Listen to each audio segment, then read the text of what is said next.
Racism. Racism. Racism. Our Lord and Saviour. We're gonna get copyright claimed for that. Available now on iTunes.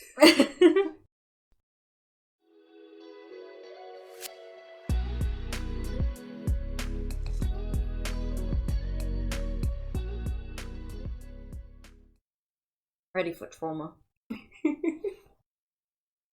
Yeah. Oh, they're gonna do a previously on, aren't they? Yeah, so... Trigger warning.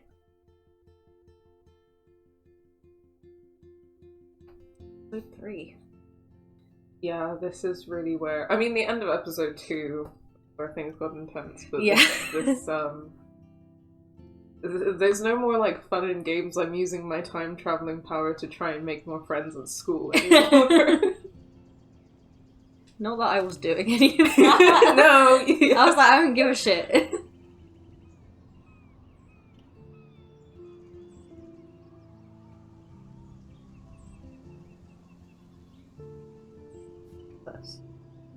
Yes, because it's November. Yes. It's the end of November.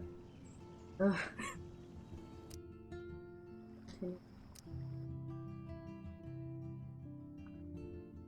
I'm hyped for it to be New Year's Eve and for the date to flip over in it, for it to just in the say, previous episodes of Life is Strange.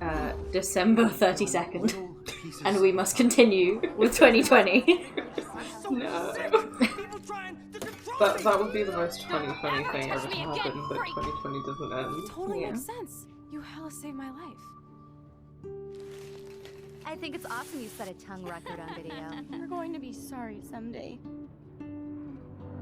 And there she is. How are you doing, Max? Hi, Joyce. I am so sorry about William.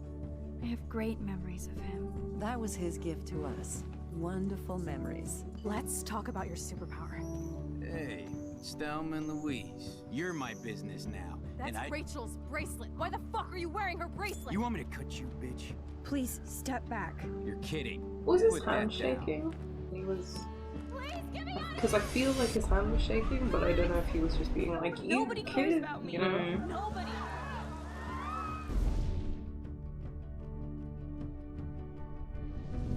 What are you doing here, Max? Now, I know today was difficult for everybody. Miss Coffee, why exactly were you on the route with Kate Marsh? Please, tell us everything. What the hell is this? Max, there was no eclipse scheduled today. I believe you, Warren. Right, I you believe reported anything Nathan, this right? week. Yes.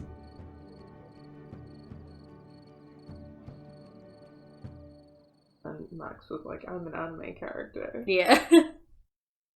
Let's find out together. Together. First things first. Assuming I'm waking up in my dorm room, water the plant.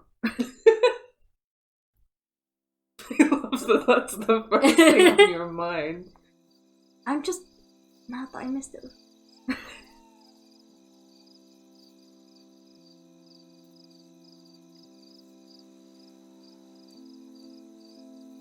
First things first, water the plant, then think about Kate. Yes.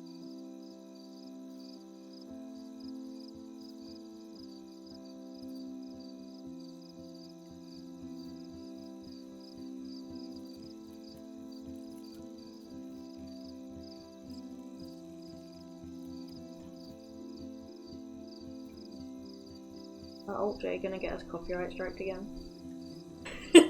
Not Alt J, maybe someone else. I don't remember what music is.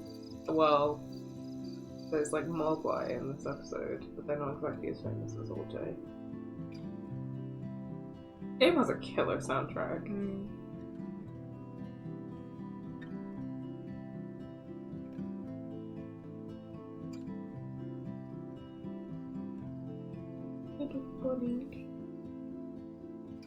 I also just noticed that the plant has its name like pot.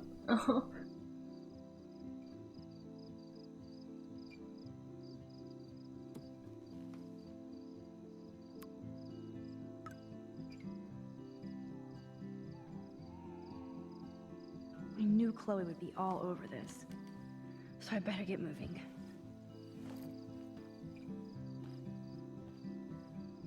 He has a keep calm and carry on. Yeah. I never noticed that before. I think you did. Did I? Yeah, I remember you pointing it out in the... It's so 2013. Yeah, before we were like, wait a minute. First I saved Chloe, then Kate, and now you, Lisa. Not a bad record for a week. You did it. I did it. The plants... You only needed to think about the plant for 2 days. Apparently. Are you a hungry bunny? Here, nosh on this. Such a tiny bunny. Apparently you are not supposed to... I had bunnies for a little while. You're not actually supposed to give them that much carrots because it's high sugar content for them. They're mostly supposed to eat like leafy greens. Leafy greens, yeah. Similar to guinea pigs. But Yeah. if you do give them carrots and celery and stuff, you're not meant to cut it up very small because they use the like biting of the raw vegetable to file down their teeth. Because otherwise they have to get them filed at the vet because they can like cook through. It's very sad. Good to know. Yeah, it's meant to be more like carrots meant to be more like a treat for them, right? Yeah. It's amazing how happy Kate looks here compared to today. She was basically pushed up to that roof, and I will use my power to find out No why. one looks happy in this photo. This looks like it's one of those Victorian portraits. Yeah, like everyone looks like they were forced to sit for a class photo and they look miserable about it. Yeah.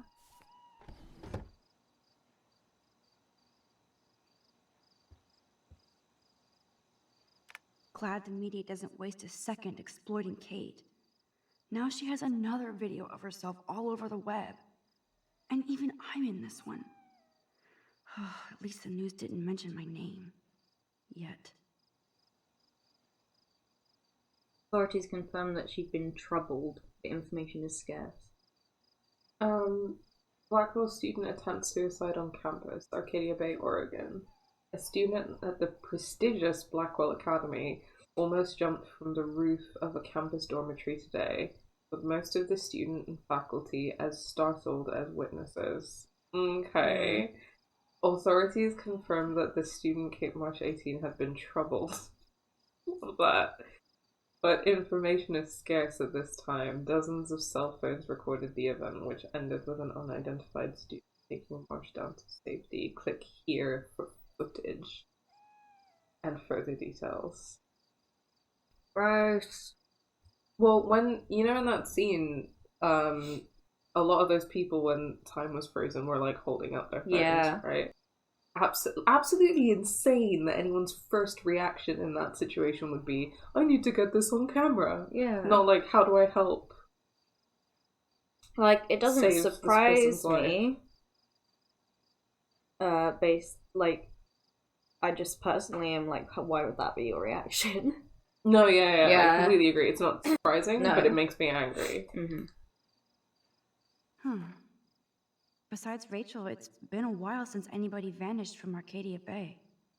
Also, the trouble I thing shouldn't is sound so hilarious. disappointed. Yeah. Like, me pulling in sick to work because I'm having a nervous breakdown. I'm troubled right now. I just feel a little sad. You know, that's just it. a little bit. And also, the video was going around enough and they're like, we don't have any information. It's like, are you sure?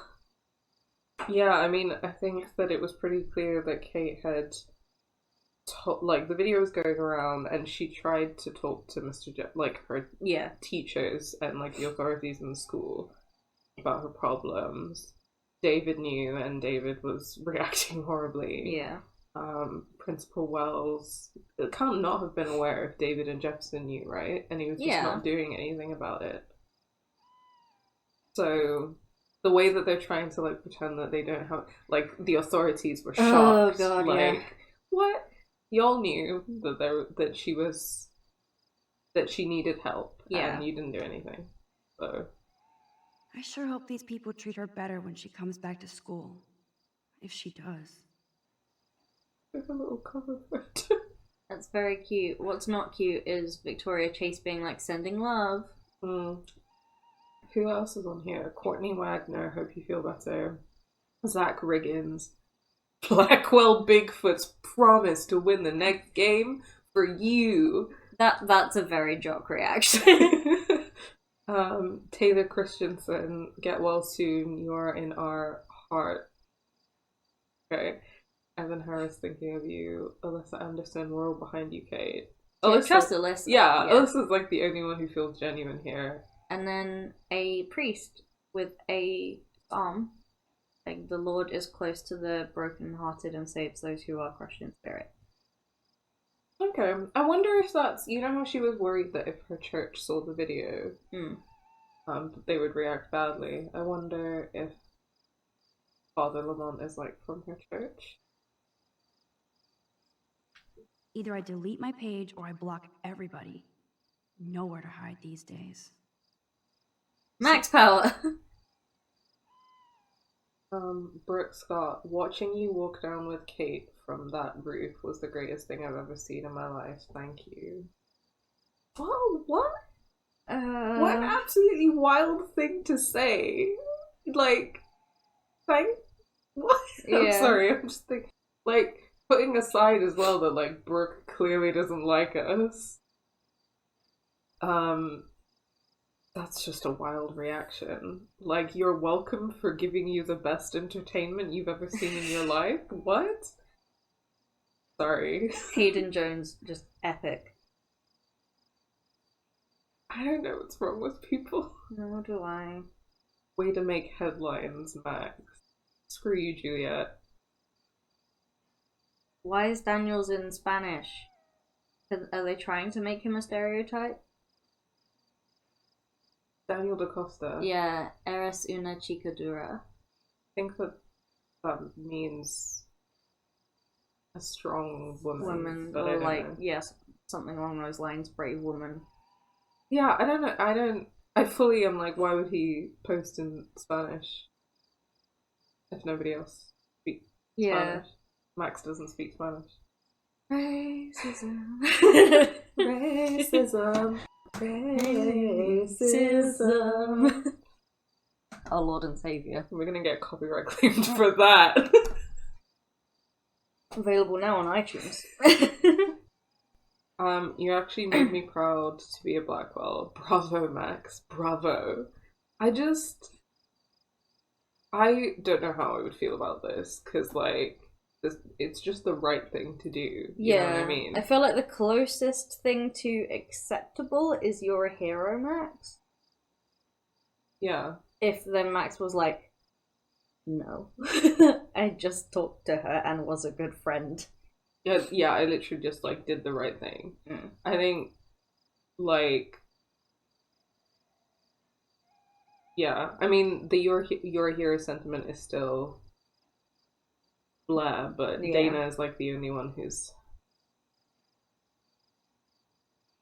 like not who I would believe actually tries to be nice to people. Yeah.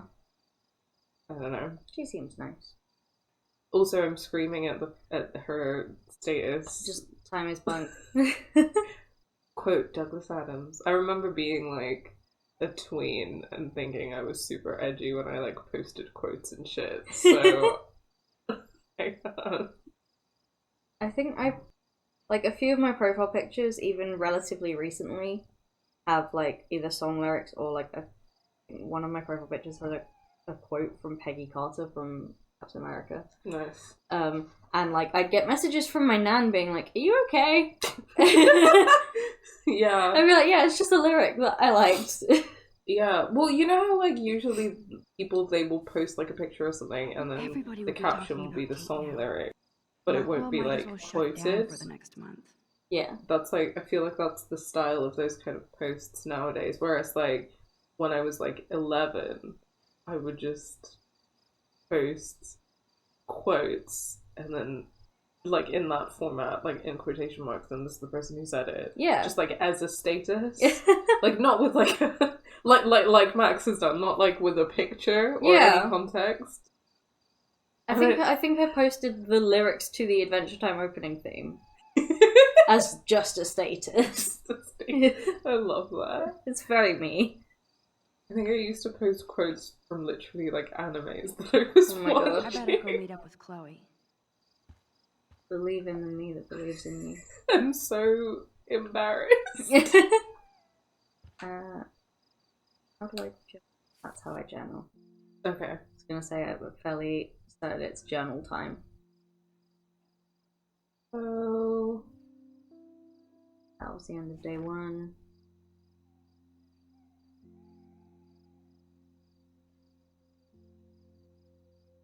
Oh, I feel like... Yeah, I don't know if we read this, so... Time to do a big read! Is this the... Have we read the page before this? Or... Yeah. Okay, cool. Do you want to flip pages again? Yeah, sure. You can see the left side better, right? Yeah. October 8th. I woke up this morning a different person, even if nobody knows yet. After yesterday's intense revelations with my rewind power and saving Chloe's life, among the other cray-cray, as Victoria might say, events of Blackwell, I have to assume everything is different now. And I thought exposing my photos to the world was going to be hard. After Chloe dropped me off back at my dorm yesterday, I tried to find out more about that freak snowfall that happened when we were at the lighthouse, but the local meteorologists are stumped so far. I felt so jacked up that I pulled an all-nighter on time and physics research. As a side note, if these are her, like, casual sketches, they're really good. Yeah. Not being Warren, I ended up knowing less about my situation than when I started. I don't really think that my tornado vision and the snowfall are connected, but at this point I have no fucking clue what to believe. I'm just so glad Chloe and I are a team again. That has to be destiny. Now I have to hit the showers and get ready to meet Chloe for breakfast. Lord knows I need it. I ran into Kate in the showers and she asked for the October Country bag. I love that book and definitely need to get my own copy. Of course, when I was in the shower, Victoria and Taylor barged in and totally started ragging on poor Kate about the video. Just to be complete assholes, they wrote the link on the mirror. I truly don't understand how they get off on acting like that. Victoria has everything. What does she gain by being a bully to Kate Marsh? We're supposed to be adults here, but I swear it's like Battle Royale, just without the dystopia and exploding heads. Only Victoria could make me feel dirty in a shower. The plot thickens, and I can't get out. So after listening to Victoria and Taylor rag on Kate about the video, I came back to my room to find this creepy photo montage. Only Nathan would be this disturbed. The thought that Nathan was in here actually setting up this weird gallery is way fucked up. I better start being way more careful around here. I almost want a surveillance system now. As if things weren't dramatic enough, I got a creepy text from a private number. Nathan? Victoria? No clue. I really have to start watching my back. I still had to give Kate's book back, so I went to her room. I knew she wasn't doing good, but I didn't know how bad until I went in. All the lights were off, blinds closed, like some emo goth den. And Kate is the opposite of emo or goth. She was just crying in the dark, and it was so sad to see her like this. More sad is that I wished I could take a picture of her framed in her expressionist misery. Yikes. Why? Why do you want to take a photo of that? Like, oof. Kate admitted that she thinks something more happened to her than just a video. Plus, she told me that Nathan Prescott gave her a ride from the party to the ER. And she thinks he did something to her, but she doesn't remember what. It's hard not to believe Kate considering what kind of person she is and what kind of person Nathan is. I've seen for myself exactly what that fucker is capable of. Of course, Kate asked if she should go to the police and the principal. I felt like absolute shit, but I told Kate she shouldn't go to anybody until she has more proof she was drugged. That video doesn't help her case at all, and this could all backfire big time. She's going up against the whole Prescott empire, not just one rich white boy on dope. She wasn't too thrilled by my answer. I don't think she trusts me to be the one investigating all this. How can I blame her? I sometimes wonder what I'm actually doing, besides getting myself in more trouble. Kate even booted me out of her room. Hello, everyday hero. I ran into Warren, or rather, Warren was waiting to run into me. Naturally, he wanted to know what the hell happened in the parking lot with the Chloe and Nathan show. Once again, I felt like a dick because I should have gotten a hold of Warren to see if he was okay after we just left him in the lot. I do owe Warren. No, you don't. I only told him a little about what was going on with Nathan. The less he knows, the better for him.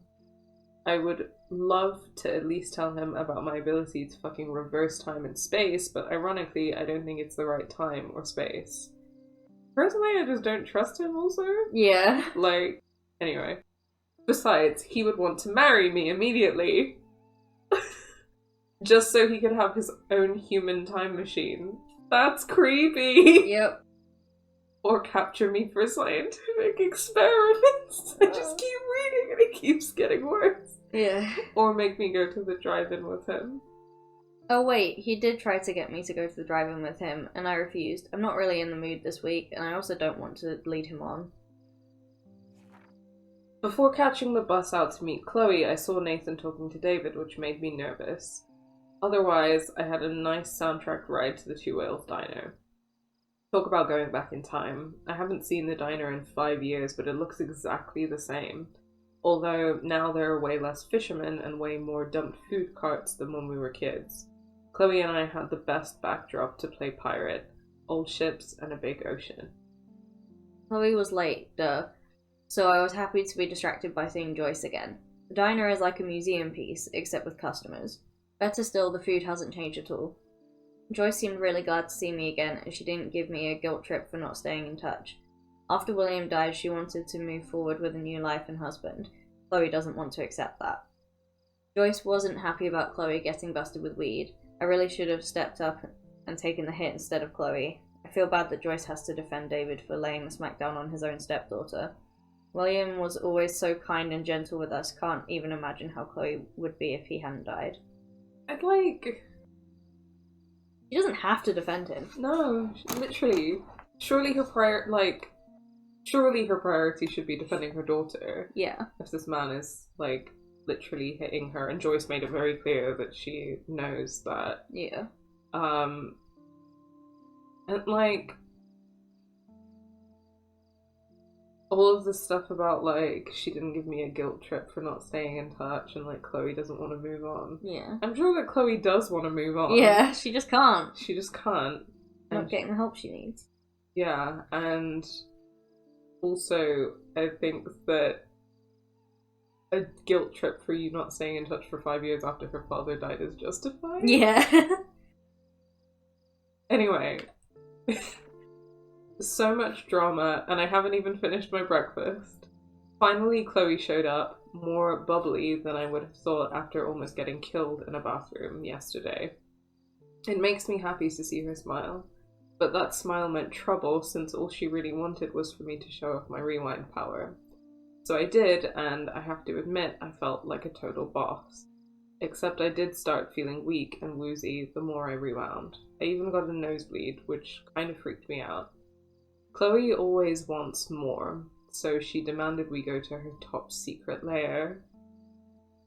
She still had to get pissed off at me because I dared to answer Kate's call. I'm not a fan of Chloe's petulant side. She tried to make me feel like an ass, but screw that. Kate was so happy I answered I actually felt worse for her. Chloe has to know I can have two friends at once. It also explains the situation with Kate. Yeah. But just when I thought shit couldn't get crazier, Chloe took me to her secret lair, the city dump. Perfect for Halloween, like where the vehicle and appliance ghosts of Arcadia Bay come to rot and rust. Urban dystopia porn. Those were words.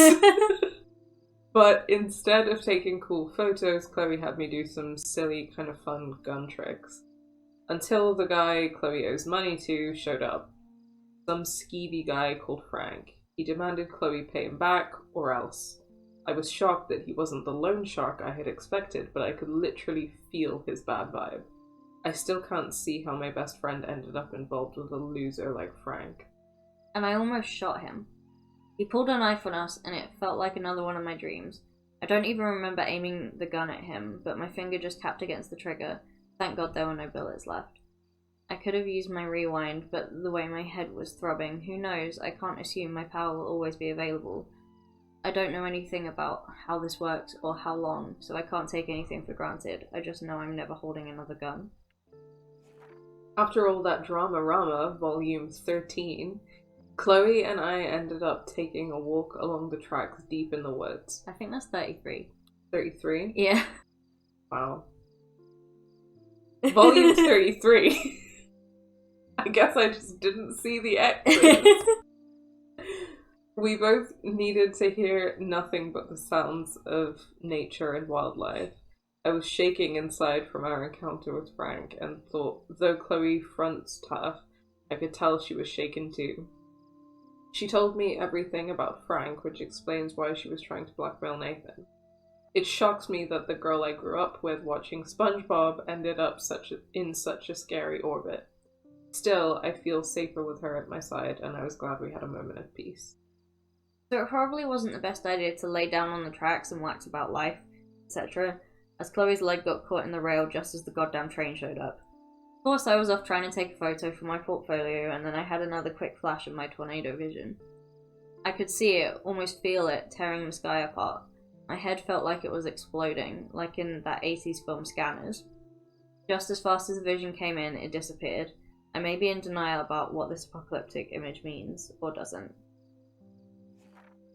Then I heard Chloe screaming for help. I was shitting kittens. Her foot was stuck in the damn rail, and naturally the train was coming around the mountain. I was pretty proud of myself for coming up with a drastic, if not destructive, solution to saving Chloe once again, but just in case this journal ever falls into the wrong hands, it's gonna remain our BFF secret, so there. Our morning adventure over, Chloe dropped me off back at my campus. She was so sweet and said that this had been the best week of her life, by everything. That made me feel so awesome! Chloe really sees us like we're taking over the world. But what if I hadn't been able to use my rewind power to get her off the tracks? Chloe might have to lower her expectations, and so will I. It's interesting that it seems like she feels like Chloe only wants to be her friend because of her rewind power. Yeah. So I don't get that vibe. No, me neither. Speaking of expectations, David Madsen talked to me without being a total prick. I wanted to tear him a new one for hitting Chloe, thinking I could rewind if things got out of control, and he didn't seem sufficiently sorry to me. I know Chloe provokes him, but that's no fucking excuse to hit someone. Especially a family member. I see that David is sorry and trying to reach out to me. I know he saw terrible things in combat. I just can't trust him and his paranoid surveillance fetish, especially with how weird he acts with Kate, like she's a criminal. I'll give David props for trying to smoke the peace pipe with me, but he acts like he's still at war. Yeah, I think we discussed that. Very much still in that mindset. And it's probably partly due to the US government not supporting veterans. Yeah. Something odd happened, as if everything happening isn't bizarro. But I saw Kate having an intense conversation with Mr. Jefferson, and she ended up practically running away from him in tears. I wish I could have casually asked, "Oh, by the way, what's up with Kate?" Like he would tell me anyway. I know how Kate treats Jefferson like he's an apostle or something. So what did he say to make her so upset? Just when I was feeling good about Chloe and me, I walk into Jefferson's class and see Nathan and Victoria actually sitting on my desk. Unreal. Arsehole bookends. Kate Marsh almost killed herself. My hands are still shaking, but I have to write this down while I can. Right at the start of Jefferson's class, Kate went to the roof of the girls' dorm to jump. Every student and teacher was watching her like it was a Blackwell rooftop concert. I saw her actually jump, but I was just about able to use my rewind to get her back on the roof. I tried harder than I ever did, and somehow I stopped time completely. I made it to the roof, but again my head felt like it was going to blow up. I knew that I couldn't just keep rewinding to save Kate. I had to try and talk her down on my own. She was already in so much pain over the video and all the bullying, so she wasn't going to buy everything I tried to tell her. You see movies with people trying to talk somebody out of suicide. It's very different when I'm the one doing the talking. I covered everything I could and Kate almost jumped anyway. Cliche or not, I told her how much her friends and family love her, even if they don't all show it now. Lo and behold, Kate stepped back from the ledge, alive. I almost cried in her arms. I know this isn't about me, though I have to admit it was an amazing feeling to walk arm in arm with Kate from the roof to outside the dorm. Like I said, the whole school and police were watching us almost completely silent. Then I heard what sounded like Logan yelling out, "Give it up for Max," and everybody started to clap and cheer. Talk about surreal. The people who ignored me or treated me like crap suddenly crushing on me. That might be the strangest thing that's happened to me this insane week. And that made me wonder if Victoria was watching and how she felt about all of this. I almost wanted to find her, just to get in her smug face for enabling Kate's suicide attempt. Such cruel bullshit. Though, to be fair, Victoria wasn't the only one that was responsible. Nathan Prescott seemed to have disappeared, which is probably a good thing. And after all that, I still had to talk to the police and give a statement. Felt so weird to do since I've seen it in pretty much every police procedural show. I had to lie my ass off when he questioned me about the other students because I don't think the police are ever going to find out what happened. Yes, this looks like a job for Supermax. Right. Though of course I do love it when Chloe calls me that, even if I don't feel that everyday heroic for helping Kate down. Maybe it's wrong for me to think I have to feel anything but grateful that Kate didn't jump. What was really odd was when all the students and faculty staff surrounded me and Kate and then started patting our backs and shoulders like we were heroes.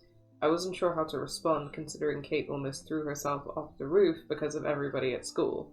But like I said, I can't blame everybody, and I still don't really know where to point all my fingers. The very best thing was that even though Kate was still in tears and confused, I definitely saw her smile once she realised how happy everybody was that she was alive. I smiled too. The police and paramedics swooped in, and then Kate was covered in a blanket and gently escorted to the ambulance. They didn't thank me or look at me like I was a hero. I guess they're used to saving people without applause. If I'm super honest, it felt pretty cool. Like I got a hug from the whole school, so maybe Blackwell Academy isn't totally bad. It's not enough that Kate is alive, and though I'm not enough of an egomaniac to take the credit, I still had to get the Blackwell 3rd degree from Principal Wells. It was bizarre to be in his tacky office with Nathan Prescott, David Madsen, and Mr. Jefferson calmly talking about why Kate would attempt suicide. I was quiet, but giddy inside, just replaying in my head the moment when Kate stepped towards me with a glimmer of hope in her eyes. Part of me wanted to smash Nathan's smug face against the desk, knowing he had a lot to do with Kate's suicide attempt. I thought about doing it, then flipping a quick rewind, but I knew that would be the start of a bad, dangerous habit. Fortunately, Principal Wells amazingly did the right thing and booted Nathan for a few days after I told him what happened in the bathroom. He must have had more shit on Nathan, because otherwise I doubt this would happen to a Prescott. That's some small justice for Kate. There'll be more, and if it's the last thing I do, which it could be if I'm not careful. After being grilled in the principal's den, I hung out with Warren on the lawn so I could feel grass under my feet and watch the fluffy clouds. He's such a sweetheart. It hurt me to say that. He kept telling me how proud he was that I stopped Kate from jumping. I don't believe that I did, but I have to say, it's better to be treated like a hero at school than a twee loser. Still, I told Warren that something ominous is happening at Blackwell Academy. Rachel, Amber, Chloe, and now Kate have all been victims. Not to mention me. If I keep playing amateur detective. Wish I could have let Warren know about my power, but it's not the right time, as if anything is the right time anymore.